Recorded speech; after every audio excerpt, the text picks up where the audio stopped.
tonight, the goal is, this is going to be Bezrat Hashem, the goal is to have this into a 3-series class. And the idea over here behind, this is the part of the hidden story, which we have done historically. We've been trying to get almost every single holiday, and I think we've got almost all of them so far. And the reason why this is so important about understanding the story about Shavuot, and really this is the story about Matan Torah on Har Sinai, the reason why it's so important is that the more information that you have about something, the more clear it becomes to you. It becomes more etched in your mind. So it's something that stays with you. You have less questions, or even better yet, you know how to answer the questions. You know how to relate when people ask questions. There's a lot of times when we have questions about anything in life, it's just because we don't have a clear understanding about something. When we have a clear understanding about something, then all of a sudden everything becomes clear, and all the questions go away. So for that's one of the reasons that I like doing this topic, is that in general, people have a lot of questions about the holidays and how did it originate and what does it have to do and how is the storyline. But once you learn it, like 1,000 questions go away. So I feel that it is really, really important, and especially in preparation for Matan Torah, for Shavuot. Now, the Rambam, Maimonides, in the Igeret Teman, is the letter to Yemen, says something very, very important, that the giving of the Torah on Mount Sinai, such a thing never occurred, and it will never occur again. What will never occur again, and what has never occurred, is that a single nation in its entirety heard the word of God clearly, and they saw God's glory. Now, this is one of the many main factors that differentiate the Jewish religion versus any other religion. All other religion, 99.9% of all other religions, how did they go and they claim their authenticity? How did they go and they claim that they have the right book or the right information? Is because one guy, or maybe two people in rare cases, generally it's one person, that comes to you and says, hey, by the way, I had a vision. God came to me while I may or may have not been ingesting certain, fumes, and God told me this is what needs to happen. And so everyone's like, okay, well, God told you, and we have to go, and we have to follow you. That's not really convincing when there's one person. As opposed to the Jewish nation, where you had the entire Jewish nation, meaning that you have roughly around 3 million people all heard God, all saw the craziness of the miracles that were going on over there. So this is one of the most important things and the aspects when you and then not only that, the Ramban Nachmanides actually puts us down as a obligation. There's an obligation to remember the revelation at Sinai. And it brings us down from a pasuk in Devarim, in Deuteronomy chapter 4, verse 9, that it says, Rak hishamer lecha, that you should guard it, watch yourself. You have to be very careful that you should not forget the things that your eyes have seen. And the pasuk ends, v'hodatem, and you should let this know, livanecha u'vnei let them this know to your children and your children's children. So we have over here in this pasuk, there's two different obligations over here. We have here a negative obligation that you should not forget what you saw on Har Sinai, and then there's a positive that you have to tell your children what you saw. The next pasuk also goes, what is it referring to? Yom asher amatta lefanecha Hashem Elokecha b'chorov. The day that you stood before God on Chorov. When the Torah speaks about Chorov, that's referring to Har Sinai. So what we see over here is something very important, commandments to tell your children. And why this is so important that there's a commandment to let your children, don't lie to your children. You're not going to go and tell your children something that's not true. Furthermore, the Brisker Rav goes and says, everything that's written in the passage that describes the events of the third month, this is part of the revelation. This is the part that you have to know. So we're going to go through the way that we're going to discuss this. So we're going to go through the psukim and the verses that speak about this. And if you want to look at it, it's going to be in Shemot, in Exodus chapter 19, and you can look it up for yourself. And I strongly recommend. Before we go on to look at these verses, we want to also go and look at a few other psukim verses that speaks about what we saw on Har Sinai. In Devarim, in Deuteronomy chapter 4, verse 35, it says, Ata areta ladat. You have been shown ki Hashem hu Elokim ein od milvado. That God is He's one and there's no other than Him. There's ein od milvado. We give a whole class just on ein od milvado in our Emunah series. What is the pasuk goes on afterwards? Min hashamayim ishmiacha eskolo. God went and you heard His voice from heaven. when the pasuk ends, "Udvarav shemata mitoch ha'esh," and you heard through the fire. And furthermore, another pasuk in Deuteronomy chapter 5, verse 1 through verse 4, it speaks over there that we saw, we made a covenant, we made a brit with God on Mount Horeb, on Har Sinai. And it was something very important that it says over here in this pasuk. It says, "Lo et avotenu karat Hashem et habrit hazot, ki itanu." God didn't make this in heaven, this treaty, not in heaven, I'm sorry, with our forefathers. God made this treaty with us, meaning that if someone would come and say, hey, by the way, your ancestors saw God, spoke to God, heard God, here's what they said. It'd be like, okay, how do I know? How come my parents never told me about it? So the pasuk doesn't say it like that. The pasuk goes and says that, no. When God gave the Torah, God didn't give the Torah to the future generations. Because some could say, oh, who knows? Maybe it happened, maybe it didn't, who knows what happened. But God gave the Torah that generation to that generation that saw God, that heard God, that saw all the miracles of Yetziat Mitzrayim, that heard God speak to Moshe Rabbeinu, that heard God themselves speaking the commandments. Now, the importance, it's so important, this aspect, and unfortunately when I do speak to either atheists or people like Gnostic, people that have questions on certain aspects of Judaism, there's something very, very important when people go and they decide to veer off from the path of Torah. And that is the Rambam, Maimonides, in Hilchot Shuvah goes, in the 3rd chapter, goes and says that there are certain people who have no share in the world to come. Now, who are these people that have no share in the world to come? One of them is someone who denies the Torah. One who says that even if one says even one word is not from God. Moses made it up, some independently, whatever it is, even one word that has no share in the world to come. That's a very serious thing to risk. And furthermore, the Rambam goes over there and brings down another situation that someone is counted as someone who denies the Torah, is if someone goes and replaces one mitzvah with another mitzvah. For an example, the example that he gives is like the Arabs and the Christians, where they go and they say the Torah, yes, it was true, but now things are changed and things are a little bit different. By doing that, by saying that what's going on over here, that's going and putting you in a category that denies the Torah. What happens if somebody's in a category that denies the Torah? They have no share in the world to come. That's a very serious like step to take. That means that if you're not sure, they ask some questions, whatever, fine. But there are some people that say, no, for sure it didn't happen. It's all made up. That's a jump that you're taking, that you're risking everything. No share in the world to come means that after 120, that's it, it's game over, there's nothing there. So the importance of understanding, knowing the story, and ingesting the story is of extreme, extreme importance. Now, our story begins 6 weeks after Yetziat Mitzrayim, the Exodus of Egypt. And we spoke about what happened. So the way that we did it over here is if you go look back at our previous classes, we had a class called The Hidden Story of Pesach, the Hidden Story of Passover, or the Exodus. This is where we speak about all the details about what happened through the story of Yetziat Mitzrayim, but using all the Midrashim, the Gemara, the Kabbalah, different things just to put the story in a very flowing manner. After the Jewish people left Egypt, there was a 6-week period from when they left Egypt till when they got to Har Sinai. That's what we spoke about last year, called in our series called the prequel of Shavuot. Now, after we finish that, so if anybody wants, you could go and look back at those classes to just hear the story as a straight transition. Now we're going into the time where they reached the mountain of Har Sinai, and this was 6 weeks after the Exodus and 6 days before they received the Torah. Now, the goal of creation was to give the Torah. So the whole aspect of the whole creation, 26 generations since the creation of the world, was all waiting for this day. And they finally got there. The Jewish nation got to Har Sinai, and again, like I said, 6 days beforehand, they were going to stay in this area, in this location, studying and reviewing the Torah for 344 days, just short of 1 year. Now, the question that we have to understand, and we're going to give before we start the story, we have to understand a few important aspects.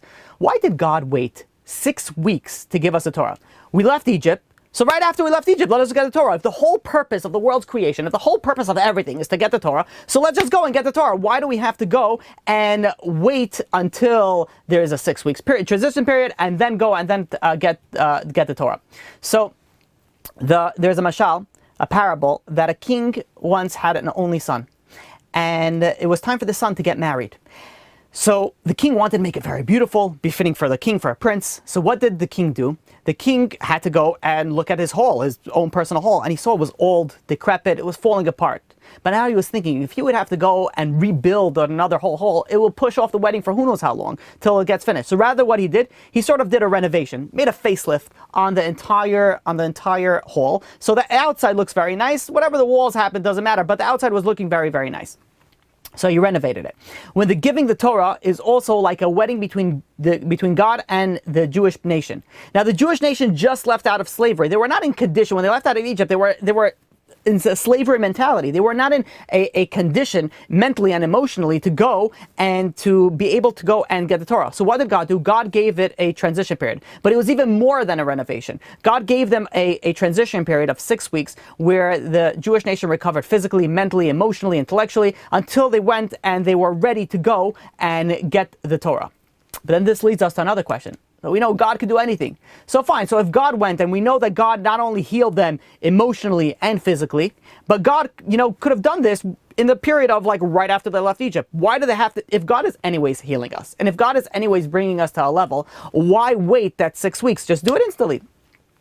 So there's another mashal, another parable given, that when a prince fell ill and he was sick, and they brought the doctors, and the doctors were helping him. The doctors were giving him all the medicine, and slowly he was recuperating. But while he was recuperating, he couldn't be in school. He fell behind in his studies.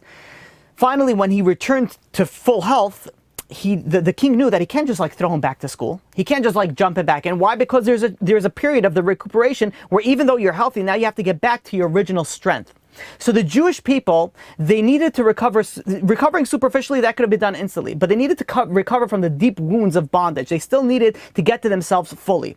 And that's what they had, this transition period of the 6 weeks, roughly 6 weeks, that they were able to go, and they had the quail, the man, the water from Miriam's well. They had so many miracles that happened to them. They have so many things that sort of rejuvenated them, like fixed them from inside and out to become a new person, befitting to be able to go and accept the Torah. But there's even another reason. And that is, we know that the giving of the Torah was sort of, and the Jewish people on Har Sinai, this was like a conversion of, and I don't want to get to like who was the first Jew and all that, but there was a period, this was like the conversion period of where the nation became from the Hebrews, which were they were known beforehand, to the Jewish nation. So when it goes in, when somebody goes and wants to convert to the Jewish nation, and we'll speak about specifically a female convert, if a female goes and converts to the Jewish nation, what we need to do is before she gets married, she has to now wait 3 months until she gets married. So let's say she goes and she converted today, she has to wait 3 months until she gets married. Why does she have to wait 3 months? So this is known in halacha, this is called the time of havchana. Havchana is the determination of the identity of the child. So what I'm talking about over here is as follows, that if a woman goes and converts and then right away gets married, 9 months go by or 7 months go by, even better yet, then there is a question if she's with child and she became pregnant. Now the question is when was this child conceived? Was this child conceived before she converted, and hence therefore it's going to be the child is going to be a Gentile child, or did this child come after she converted and it's going to be a Jewish child, and this child just came in early? So the difference really is if this child is born in the 7th month. So if a woman goes and converts and then 7 months later she gives birth, so we don't know if it's an early Jewish child or an on-time Gentile child. I hope that you guys are following with me so far. So what happens, what we do is now we go and we wait 3 months, because you wait 3 months, this way you know that she wasn't pregnant, and any child that's conceived after that is for sure Jewish. There are some leniencies nowadays which we're not going to get into. There's different things with pregnancy tests that we could be lenient in certain scenarios. But the general halacha is that you wait 3 months before you get married. Now, says the Alshich, so we have over here that the Jewish nation had to go and they had to wait 3 calendar months. When you take this period plus the 40 days until they receive the luchot, that's a period, that's the 90 days. This is the 90 days of separation, 3 months of separation for when the Jewish nation goes and becomes a Jewish nation. So this is also another explanation of why we had to wait that period of time. Another reason, and a final reason, is that if a prince goes and he finds a wife, he finds someone that he loves, he wants to marry this person. So he thinks about how is he going to do it. He's going to show him like his value. And he goes and he finds out where, in the most non-stalkerish manner, he goes and he finds out where and how she's going to be. And before she goes there, he goes and he sends her gifts. So for example, she goes to the bakery, all of a sudden the baker goes and says, oh, by the way, the prince gives you this present, this whatever it is, this beautiful cake. Then she goes to some store, and then all of a sudden they call the store, and the store gives them, hey, everything that you buy now is on the prince. And they go to a restaurant, and there's a nice dessert that comes on, a nice wine. Everything that happens, and the prince tries to go and show him, like, look what I could do for you.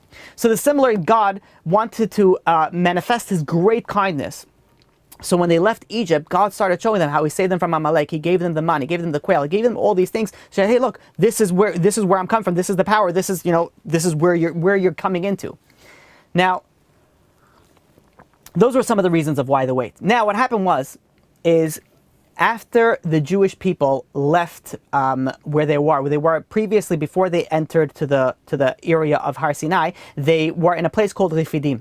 And the same day that they left Refidim, they ended up in Har Sinai. And we see this in the pasuk in Exodus chapter 19, verse 2. Vayisu me Refidim. They left from Refidim. The Refidim is the location.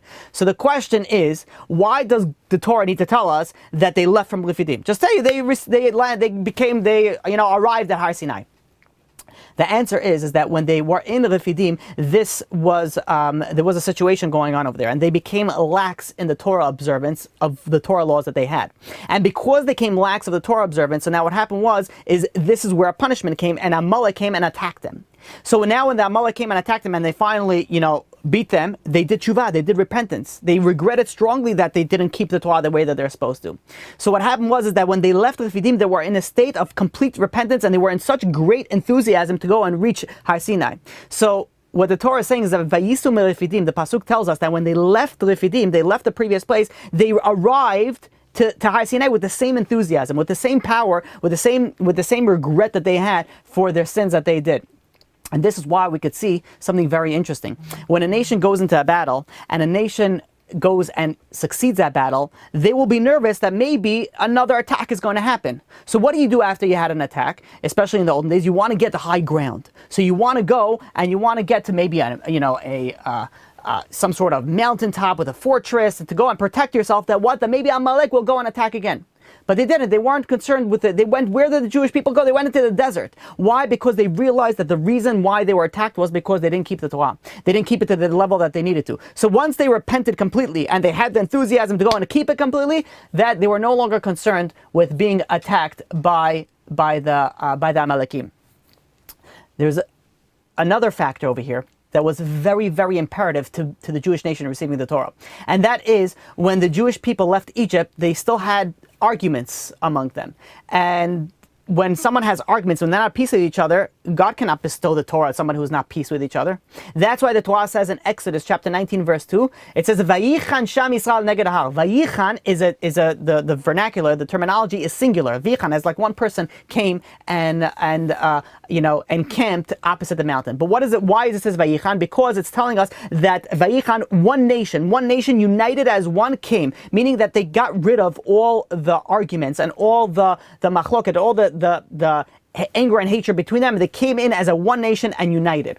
And the Meshech Chachma goes and explains, it's so imperative that we are united. And obviously we know this is one of the reasons why we don't have the Bet HaMikdash now. When we look at the commandments of the Torah, some of the commandments are for Kohanim, for the priests. Some of the Kohanim are for the Levi'im. Some are there for the king. Some of them for Sanhedrin. Some of them are for men. Some of them are for women. So there's no way of you being able to keep the entire Torah. So if the Jewish nation wants to keep the entire Torah, we have to be united as one. When you're united as one, then when each one keeps their own mitzvot, then together we collectively become this one person. And with that, we can begin to understand the value of Har Sinai. We know the value of Har Sinai. The very famous thing everybody knows, Har Sinai was small, that's humility. There's a lot of factors that's very important that we should dwell upon this to understand the importance factor on this, and especially in relation to the Torah. One of the main reasons for jealousy and competition and hatred is that everyone desires status. And if someone doesn't get that status, so they begin getting angry. And they begin, feeling that I'm not getting what I deserve. I am very important and I deserve a certain level. So this is where the beginning of controversy, the beginning of fights begin. What happens if somebody respects each other and they're humble? So there's all of a sudden all that arguments, all that hatred. We can really plug this into marriage, but we're not going to get into that. It just dissipates. There's nothing left of there. God. So what was God telling us? God is coming over here and showing us, look at Har Sinai, the small mountains, they're very small. Showing you that God does not desire someone who acts important. And in fact, when you think about it, what is a man? A man eats, drinks, sleeps, and then dies. Just like an animal. So why should a man feel important? In essence, the reason why we should feel important is the Torah, is the level of what we have for the next world. And this is what God was trying to tell us. Not that the ending is going to be death, but rather the Har Sinai, the mountain, Mount Sinai, was a low mountain to show you that God abhors. God does not like pride. Prideful people does not go well with God. Now, this is so important, says the Mamlo, that if somebody wants to learn Torah, the first condition that a person has to have is to have humility. There are many practical factors to it, but there's also spiritual factors. The practical factors is if somebody doesn't have humility, they won't be ashamed to ask. They'll go and they'll ask, hey, by the way, Rabbi, what am I supposed to do in this situation? Oh, I don't know what to do over here. They'll go and they'll ask. If somebody is arrogant, thinks that he's always right, then they'll obviously will misinterpret the Torah, will do the wrong halakha, will just fall into a wrong level. And unfortunately, when I, dealing with a lot of people, is something that I see. People go, they listen to a class online, and they think they know all the answers. And yes, you might have the basic stuff, but you still, you have to go and you have to have a rabbi. Every single person has to ask a rabbi. You can't have the arrogance that, oh, I don't need a rabbi. I know everything. I know people that go, and they either from the Baal Tshuva world or from not from the Baal Tshuva world, and they're going and they're, let's say in the dating world, and let's say from the girl side, the girl calls me up and says, I don't know what to do. This person doesn't have a rabbi. I'm like, why doesn't he have a rabbi? He's a Baal Tshuva. How does he? No, he learns everything from online. I'm like, he's going to come into such radical errors if someone does that. People are on the level. People think in our day and age, unfortunately, there's a lot of arrogance. There's a lot of pride that people have. We have to realize if you really want to learn Torah, you have to find yourself a rabbi. You have to go and you have to ask questions. You have to be able to go and be guided to the direct area of what you need to do. And if you think you don't need one, then let me tell you something, you really do need one. You need one more than anybody else. It is also taught that if a person doesn't study Torah for sincere reasons, then he will not remember what he learns, even if he has good memory. When a person learns with good motives, it becomes a blessing for him. And this is why we see there's sometimes people go and they want to learn Torah, and it's just difficult for them to understand. They can't comprehend it. The Chazal teaches that this is not without any reason. There's a reason for that. One of the reasons, there are actually many factors that could come in, but one of the reasons is very likely that there's a sin that this person committed. And his mind, his soul became clogged. And every time the person sinned, it caused a blemish on his soul. So you would not be able to go and understand it with something called klipot, these shells of impurities that are stuck into you. You can't penetrate to that pure holiness. This is why the custom of the ancient sages, the Chachamim, what did they used to do when they would study and not understand something? They would confess this, they would do tshuva. They would weep in their heart and they confess this into God, and then all of a sudden their minds opened up and all of a sudden they understood. They understood it to a level that we cannot even begin to understand. This is also why we can begin understanding why Moshe Rabbeinu was so deserving to be the divine messenger. He was the most humble person alive that ever lived. He was so humble. He had the greatest qualification. And this is why the Mam Laws goes and brings something very interesting. Says, oh, this is very important. So I see over here that humility is so important. If humility is so important, then why are we on a mountain at all? Even a small mountain. Let it be a flat desert. Let it be, whatever, even a ditch. Let's go lower. Is there a slight mountain? And says the Mam Laws that with physical manners, a person has to go against, 100% the opposite way against pride and arrogance. But when spiritual matters, a person has to have pride, a certain level of pride. Why? So when you speak about the physical, if a person has humility and is running away from pride, so if someone goes and gets angry with him, someone embarrasses him, it doesn't bother him. He's able to go, or her, able to go and continue on in life, be silent, not answer back. But what happens if someone has this humility in regards to spiritual manners? So they're going to think and be like, what is the purpose of me learning? Am I going to make a difference, really? Am I going to be able to do anything different? Of course not. So I'm nothing. I'm a nobody. So what's the point of me learning? What's the point of me praying? Like my prayer is going to make a difference? Like I'm praying for a sick person. Like I know I'm a nobody. So I'm going to pray. So says the man laws, no. You have to have some pride in this matter, that your prayers go places and your learning go places. It's very, very imperative that you do that and realize that in the spiritual aspects, yes, you have power. You have tremendous amount of power. And this leads us to the next aspect of why the Torah was given in the desert. Why not given in Eretz Yisrael? We'll go through 5 answers of why it was given in the desert. Answer number one is, if the Torah was given in Israel, then the Gentiles could have argued. And they say, listen, we couldn't accept the Torah. The Torah was given in a foreign land. If it's in a foreign land, it's our land. We can't just come in and, say, hey, we want to join the nation. It's not our land. So what did God do? God says, no. Look at this. This is in a desert. It's a public domain. It's open to everybody who comes. Anybody who wants to come join the Jewish nation is able to, if they want to. Furthermore, the second reason is that if it would have been given in Israel, then it would have had to be given in one of the territory of one of the tribes. So one of the tribes, the one that would be lucky to get that territory, they would say, aha, you see, God, we have special preferences, we have connections, it's in our location. So because of that, God said, we're going to put it in the desert. The Torah is open for everybody. It's not selected to any specific tribe or any specific nation. Whoever wants to join is able to join.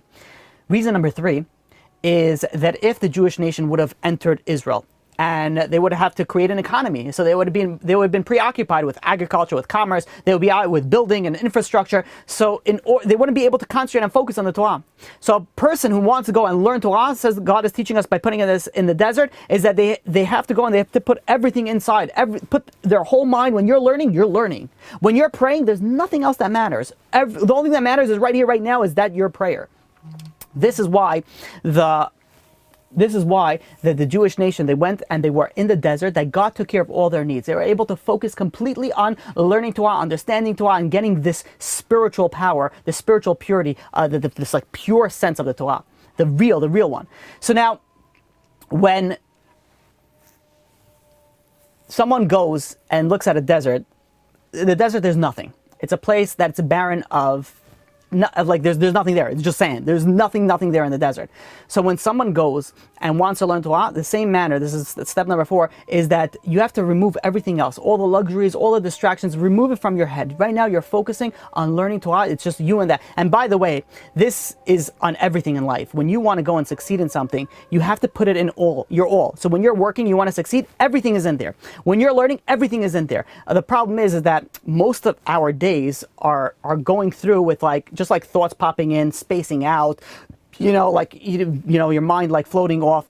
To be successful, you have to be able to focus, concentrate, and accomplish. And in order to do that, you'll be surprised how much, if you could get in the zone and you could start, let's say you open up a sefer, you open up a book and you start learning, or even if you're listening to a class, and especially nowadays when you're listening to a class online, you're doing other things. It's in the background. It's nice. You're joining. You're listening to the class. That's great.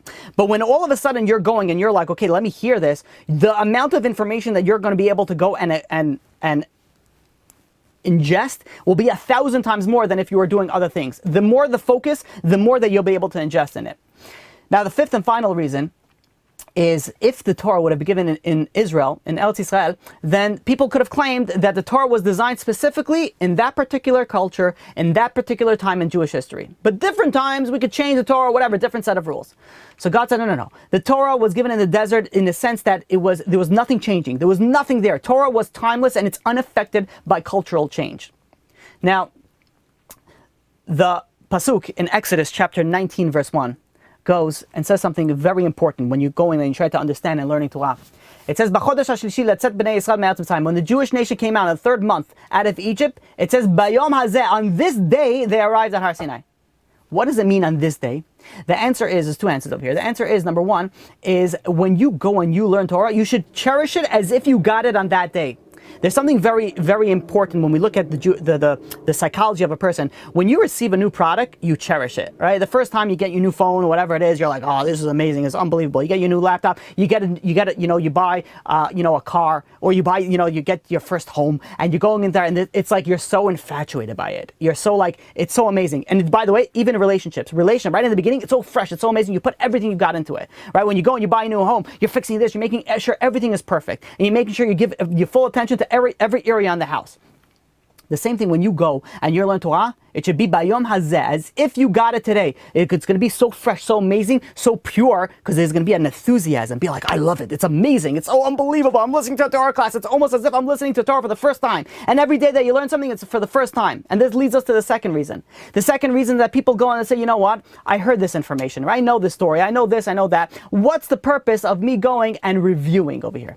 Says the Torah, no. The Torah says something very, very important. When we say the blessing of the Torah, Birkat Torah, what do we say? We're saying, Baruch Hashem nosen HaTorah. Nosen means that's who gives in present. We don't say nasan HaTorah, someone who gave it, in the past. We say nosen in the present, meaning that every time you're getting something, it's as if you're getting it brand new. And when you're getting it brand new, there's a special enthusiasm when you come to learning, when you come to praying. Imagine it is at the first time that you're going to go and pray. The level of prayer that you have is unbelievable. And I deal a lot in the Baal Tshuva world, so when I speak to people, the first prayer that they had, they don't even know how to read English. You know how long it takes for the fresh Baal Tshuva, the pure, coming in fresh to Judaism? They could say Ashmona Esrei, the Amidah, it could take them about 45 minutes. And they are loving it. They're connected. They're like, oh, it's here. What do you see them a year later? They know how to read Hebrew. They Baruch Hashem, they learned everything. They do the whole steps, and they do the dance, and then they go away. The difference is what when it was new, it was fresh. There's an enthusiasm. I feel connected.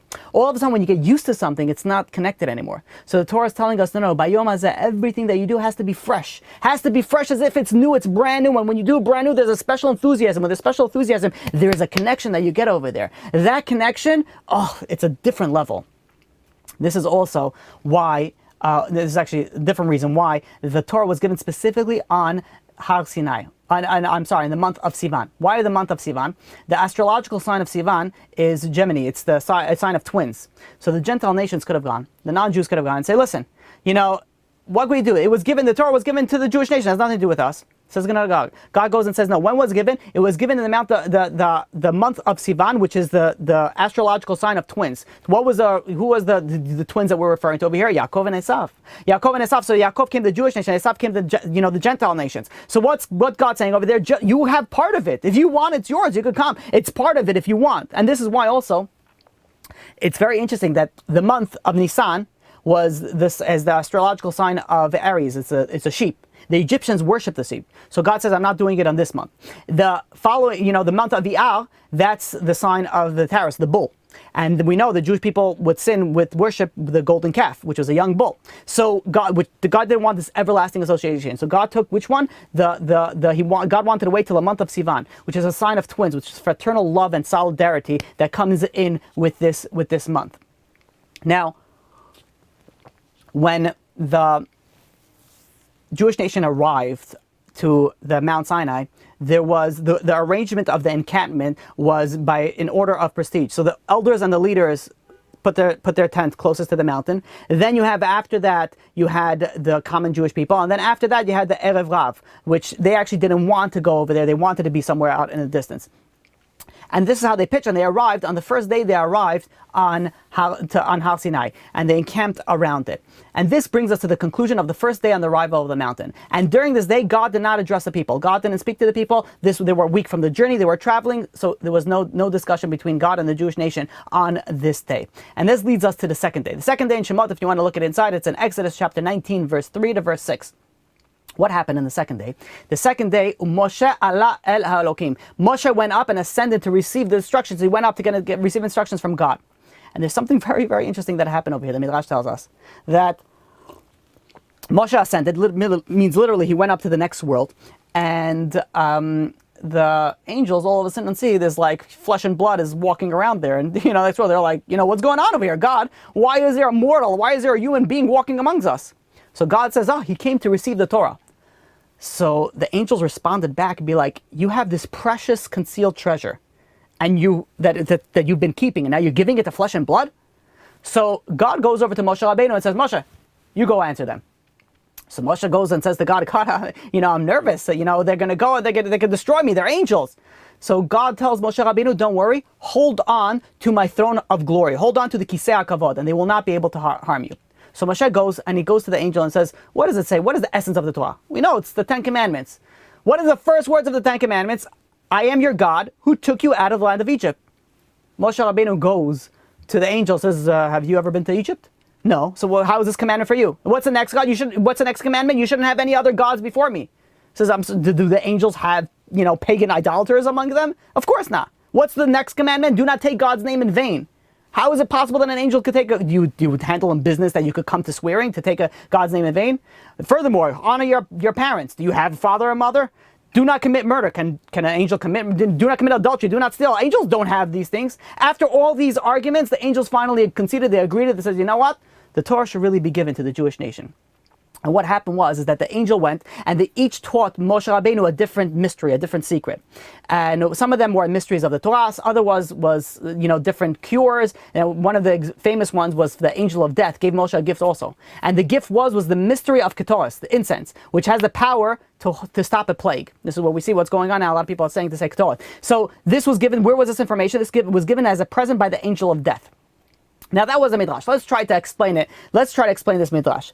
Now, when the Torah says that Moshe went up, Moshe Allah el Elokim, Moshe went up, ascended, what that means is that Moshe attained such a high spiritual level that he himself ascended up to God, meaning that he was able to go sort of like a personal audience with God.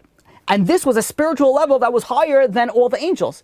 And this was something very hard for the angels to grasp. And they go and they say, God, how is it possible that there's an angel among us? How could he be closer to you than we are?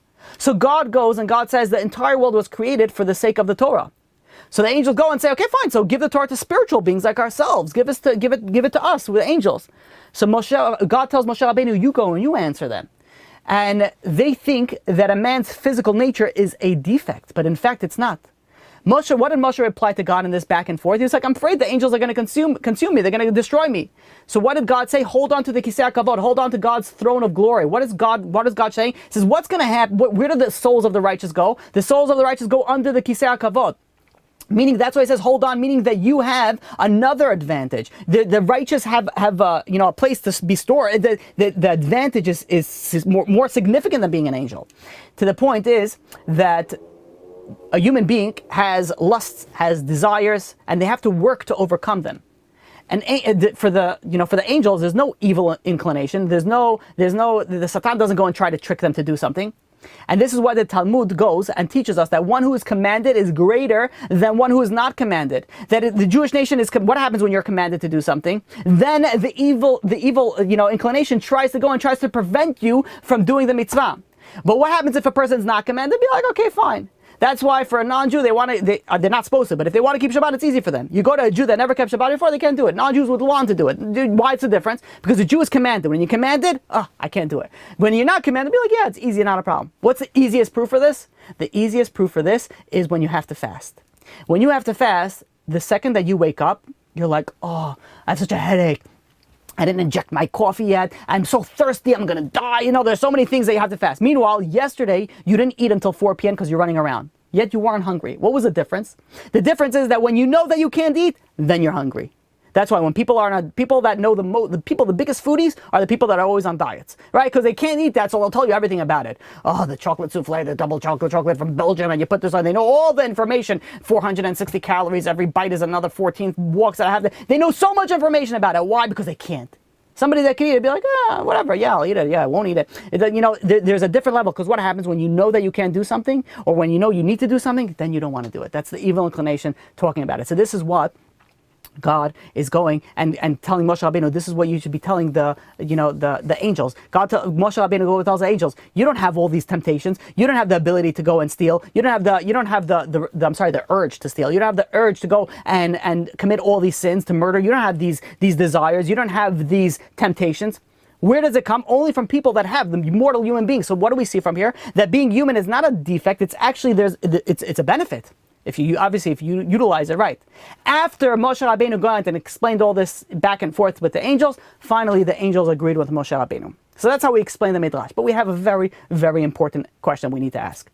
The angels didn't know this?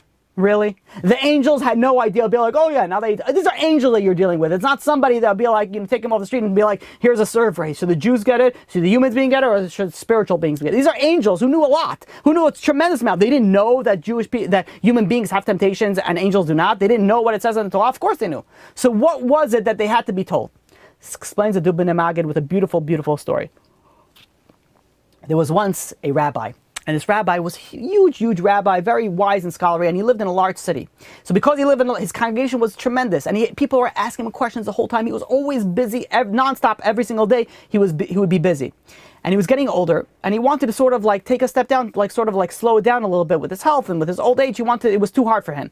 So he goes and he writes a letter to a small nearby city and says, hey, listen, I hear that you're looking for, a rabbi, I want to apply for the position. When they go and they hear the leaders of the small community hear that such a big rabbi from the big community wants to come to our community, they of course, they went and they agreed right away. So he says, okay, before I take the position, I have to go and I have to ask the leaders of my city to make sure that they're okay. I have permission to go and leave my position over here and go to your position. So he gathers all the leaders of his congregation, and the rabbi explained to them the situation. I'm getting older, I can't do it, it's very difficult for me. The leaders understood, they said, no, we understand what's going on here. We give you full blessing, do what you need to do. So he writes back to the small city. The small city is excited. They go and they send him a caravan to go and bring all his stuff to help him with the move.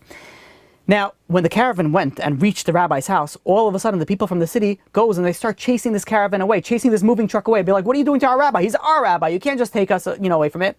And all of a sudden, the people go to the rabbi, the people from the small city go to the rabbi, be like, I don't understand. They chased us away. So the rabbi calls over the leaders and be like, I don't understand what's going on over here. Like, why didn't you let them, go and help me move? And they were like, oh, no, you're right. No, let them come back or we'll let them.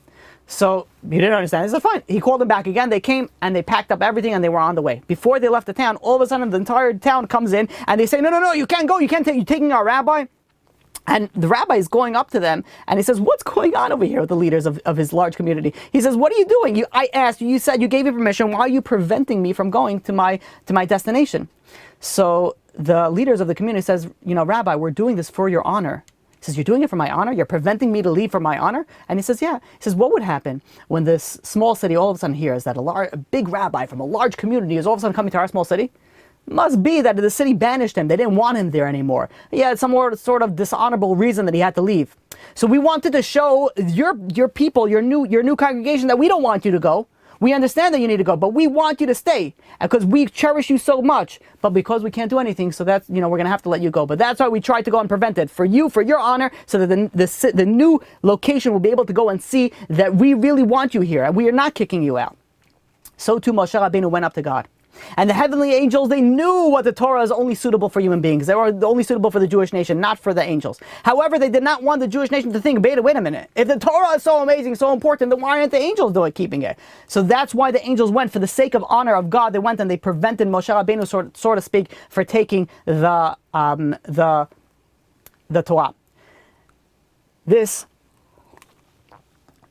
is when Moshe Rabbeinu goes up to heaven, and now finally he gets the Torah. So what is happening over here in heaven? We look at Exodus chapter 19 verse 3. Moshe Rabbeinu goes and God tells him like this. He says, God goes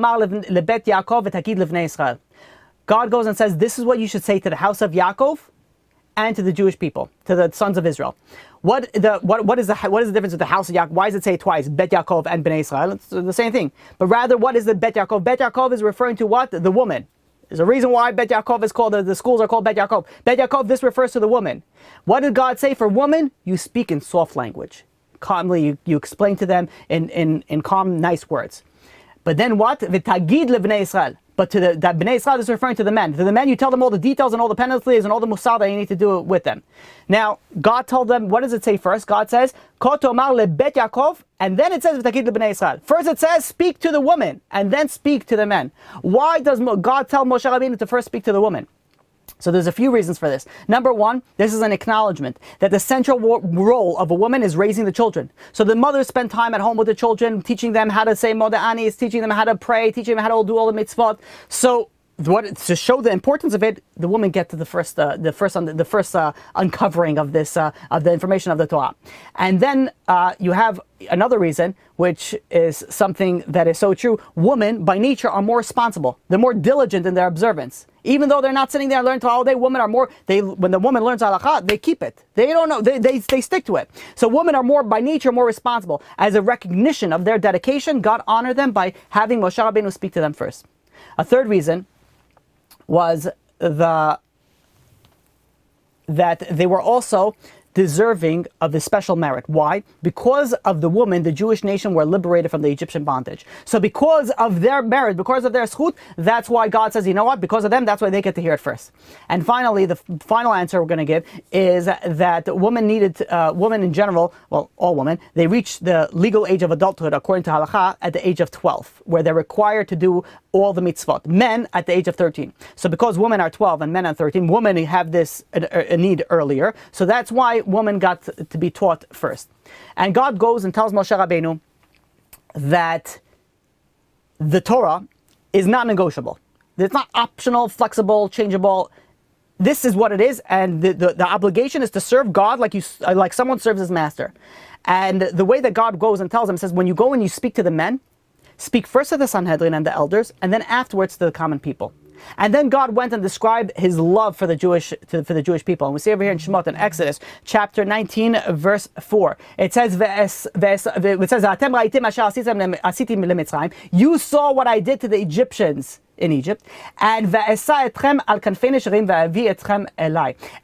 what, I bore you on the eagle's wings and I brought you to me.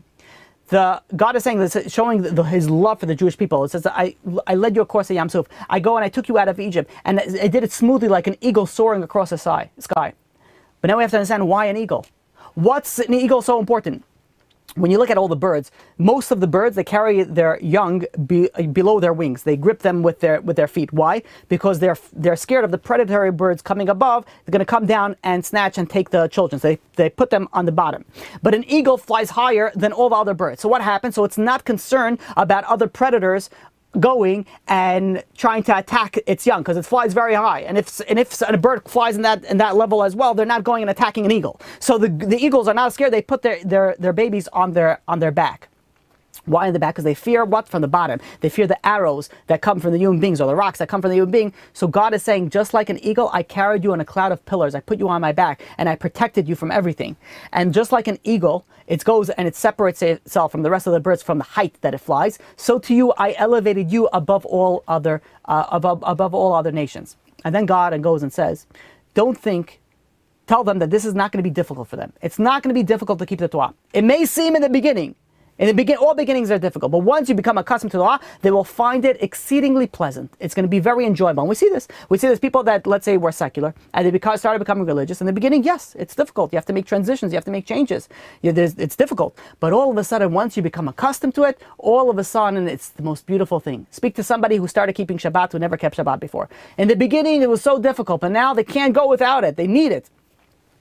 And God goes and says, by the way, you should know that I am not demanding the Torah for myself. I don't need the Torah. People mistakenly think that God needs our commandments. God needs us to go and do the mitzvot. Otherwise, God doesn't need anything from you. God is doing this completely out of the love for the Jewish people. And the Mechilta goes and says that there's something very important. When the Jewish nation became a Jewish nation, none of the ministering angels control the Jewish nation now. Only God himself controls the Jewish nation. And then not only that, what do we see in Tehillim, chapter 121, verse 4? God never sleeps or rests. God is always observing, always watching, always guarding the Jewish nation. Obviously, as well to the Jewish world. But there's no ministering angels that are in between the God and the Jewish nation. Now, God goes and says something very, very important. All the nations of the world belong to me. But I chose you because you're most precious to me, to the Jewish nation. And I love you as a father loves his son. But there's a but. As long as you obey my laws, no one can harm you. And what do you need over here? In order to do this, there's a few things. Obviously, you have to follow the Torah, but you also have to have unity among yourself. When you're one soul, when one Jew is hurt, all the Jews feel the pain. And when one Jew sins, all the Jew falls. There's no such thing as mind your own business, I want to do. No, if you do a sin, then it affects me, and it affects the Jew in China, and it affects the Jew in Australia. It affects everybody. There's no such thing as I want to live my life myself. If you're a Jew, we're all connected. And if we're all connected, then when you do something good, I get affected by it. And when you do something bad, I get affected by it. And everybody else. And it says, God, if you follow the Torah, you will enjoy a glorious future. No other nation will be able to rule over you. But if you do not follow the Torah, I will not protect you from your enemies. And God says, do not think that just because I love them, I will not punish them if they don't sin to me. Rather, and this is mentioned numerous times in Torah, numerous times, and you shouldn't mistakenly think that that we're chosen by God without reason. the love for God for us is conditional, the Midrashim tells us. To be worthy, you have to be Mamlechet Kohanim v'Go Kadosh. You have to be a level, you have to be following the Torah. You have to keep yourself away from all evil. The choice is ours. The choice is very clear. We have to go and follow the Torah. It's scary. It's conditional. And we see that. We see that at the proof and point. When we don't follow the Torah, what happens? We have tremendous amount of tragedies. When we do follow the Torah, look at the time, the era of the first temple, the first Beit HaMikdash, the beginning. It's unbelievable. We had a place. We were on top of the world. We follow the Torah, we get the best treatment. We don't follow the Torah, ... Now, God gave Moshe his final instruction. His final instruction was to Moshe Rabbeinu, do not add anything of your own or do not subtract anything from what I told you. And not only that, do not tell them with any undue duress or intimidation by, let's say, dwelling on the punishments. No, you have to tell them exactly how I said it. Moshe Rabbeinu was not allowed. He was forbidden to go and add something, change something, remove something. Everything that happened had to be told exactly that way. Now, why was that so important? Because if in the future the Jewish nation will be like, oh, they scared us. What can we do? It diminishes the intrinsic value of what we need to do. So God says exactly how I say it. That's how you have to repeat it. Moshe Rabbeinu got the message from God, and he came down that very same day, and he went directly to the encampment, directly to where the Jewish nations were encamped, and he delivered the message. First, Moshe Rabbeinu went to the women, and he spoke to them in a soft and a gentle manner. And then he went to the men, but to the men, he went first to the leaders. The Or HaChaim goes and says something very, very interesting. He says, why Moshe Rabbeinu also wanted to go to the leaders? Why? Because he was nervous that if he would go to the regular people first, they might answer improperly. Maybe they'll say, yeah, we want to take the Torah, maybe we don't want to take the Torah. There was a few, questions that they could have asked, and maybe they wouldn't have answered. So they said, if I go to the elders first, whatever they say, the Jewish nation will follow it. So that was his thought process also. And the Jewish nation saw that Moshe Rabbeinu was going first to the elders and he's speaking to them. So they went over and they wanted to listen. And before the elders, the Jewish nation realized what Moshe Rabbeinu was thinking. Maybe he was afraid that we won't answer correctly. So before the elders answered, what did he say? Whatever God will do, whatever God says, we will do with our complete will. They said it with unity. The entire Jewish nation said the same words together, that we want to accept the Torah. We want everything that you have, everything that is going on over here. We want to go and we will do it. We will accept the Torah. So we have over here something very, very important. There are a few factors, and we'll finish up with a small recap. That there are so many important factors when you look at the story of giving of the Torah. And especially when you deal in the mountain of Har Sinai, how important it is that each and every single one of us could realize that if you want to learn, and you want to succeed, and by the way, how important this is in relationships. You have no idea. If you go and if you have pride in your relationship, you have pride, then you're going to always be arguing. You're always going to do that. One of the tricks of successful marriages is work on your humility. Work on it. If both spouses work on it, it'll be unbelievable. But especially when you're dealing with the Torah, if you want to go and succeed in Torah, you have to be humble. You have to make sure that you go and you're not afraid to ask, and you're not afraid to go and get guidance. And you have your own. Everybody should have their own personal rabbi, who they deal with, who they ask their questions to, and who gives them guidance. They need in life. There's so much that needs it. Who knows how many times a week I'm calling my rabbi, asking him different guidance, different questions, different follow-ups and things that I need to do. Constantly, everybody needs to constantly have this connection with the rabbi. And if you don't, because you think that you know everything, then you're going to fail. You're going to fail miserably, and it's dangerous. It's a dangerous thing. Everybody's required to have a rabbi. Furthermore, when you go and when you learn the Torah, and I want you to try this on the next time that you're going to pray. Imagine you're praying for the first time. Imagine that you have that connection. Just try the newest of it. Try to get that new feeling, that new car smell, right? That new prayer smell, the new learning. The next time you learn something, try to be like, this is unbelievable.